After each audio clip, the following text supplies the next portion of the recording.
just trying to show many of the processes I use like on one piece. But so I get these boards made, and this board is very specific to my process because I use thin Kuvuna printing paper deliberately. I mean, I've done them on thick, Fabriano and that gives a completely different effect. But I love that, again, it's a carryover from my oils. I love the transparent layers.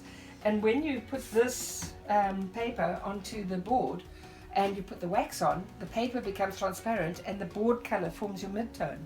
So it actually informs the whole painting, but backwards. So instead of having your mid-tone to start with, you're working on a white thing, but you've got to know where the mid-tone's going to come, because as soon as you add the wax, the entire thing reverses and you lose your highlights. So you've got to work your highlights in where you know they need to be, and let the mid-tones then from the wax bleed in the rest of the time.